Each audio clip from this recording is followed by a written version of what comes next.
In business tonight, our business lead follows a fascinating tale of conflicting signals and sudden policy shifts from the highest echelons of government.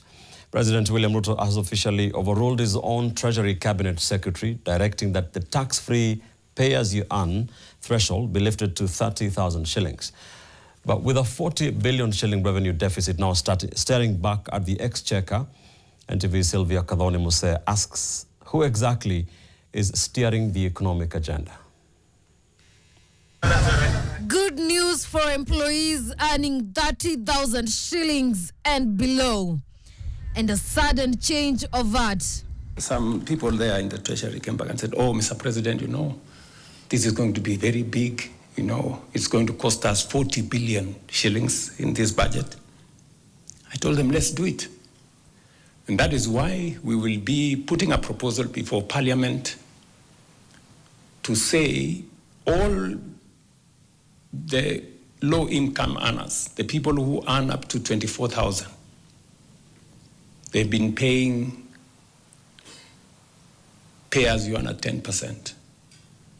We're saying they will not pay anymore. We are saying, in fact, that category should be moved to anybody who is earning 30,000 and less.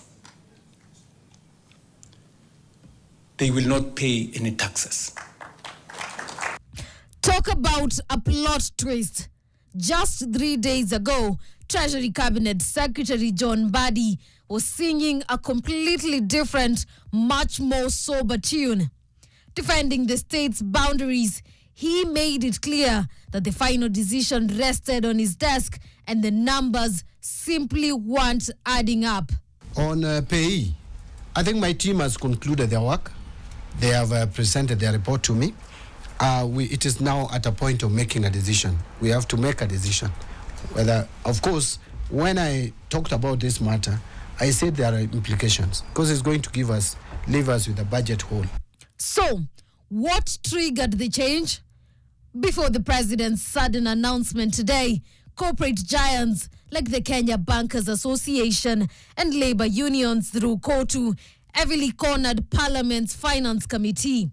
PAYE reforms were given to workers earning up to 60,000. This will release about 31 billion to the economy as usable household income. We caught up with the Treasury CS just after his presentation to the National Assembly's Budget and Appropriations Committee, and it appears revenue shortfall is no longer a huge concern. Chances are that we may look for where to cut to reduce that expenditure.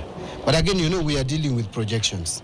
They are not exact, so we will look at how to deal with it. I mentioned when I was doing public participation that the issue of relief on pay-as-you-earn, it has not been taken off the table. We are still discussing.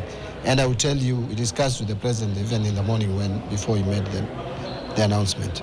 But as the bill adds to a fiery flow debate in the National Assembly, one lingering question remains.